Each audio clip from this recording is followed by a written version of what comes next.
Hi, welcome to my video tutorial on IdeaBoardZ.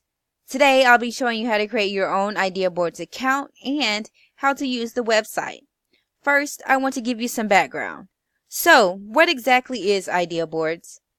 It's an online site where you can post sticky notes of ideas you brainstorm, reflection notes, and it acts as a collaboration tool when you collect input on various things ranging from group projects to a place where you can take notes for faculty meetings. So it has many beneficial uses. The next question you are probably thinking is, how do you create one? For starters, IdeaBoardZ is absolutely free. To create an account with IdeaBoardZ, all you need is a Google account. On the IdeaBoardZ webpage, simply click Login, and it's going to ask you for your Google information. Once you put that in, then you will have an account. Yep, it's that easy. Next, I'm going to show you how to create your boards. First, you're going to just simply click on Create. Once there, it's going to ask you to create a name for the board that you're creating. I'm going to title mine Writer's Inventory. Alright, we'll just use this. Then, it asks you to provide a description of the board. In my case, my description will say first essay, since I will be using my board to reflect on how the first essay that I assigned went for my students. Alright? Then, you're going to select a format. There are many formats that essentially make up the number of columns on your board. So if you choose 6, you can create 6 areas to titles. Pros and cons is going to give you 2. To-dos is going to give you 1, just like a to-do list. Retrospective gives you 3. I'm going to choose retrospective. Essentially, you want to choose which format that best suits your needs. As you can see, you can preview the stickies or the sections of your board. Right? And finally, once you pick what you want to do, you're going to hit the I'm Not a Robot CAPTCHA, and then you're going to click Create. Right? So, next you want to figure out where your boards are. So, to find your boards, you just simply go up to the upper right hand corner to My Boards. You're going to select which board you want to use. In this case, I have many. You'll probably see Test in whichever board that you just created.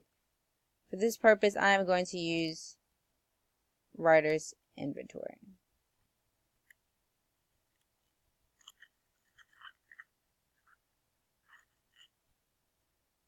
So now you want to add your stickies. You have different columns, sections, and categories, but you will find the one you want to work with. For this, we're going to just say what went well. So you just add the stickies like that and type what you want.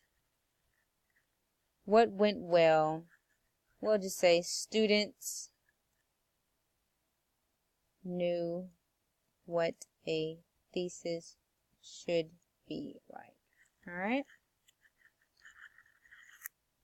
Here, I simply jotted down notes about what went well for my students. Next, you go to the next column and you click the addition sign to add a sticky. It's going to appear and you're going to write your ideas. You do that for each section.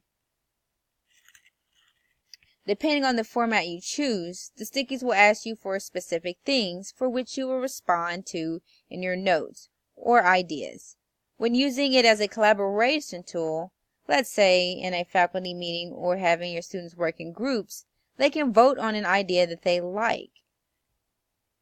So here you see 15 people liked it. Here 5 people liked it. You can click on it and they can vote. Alright, and you see it was been voted for. This is an easy way to take a quick survey on ideas and polling.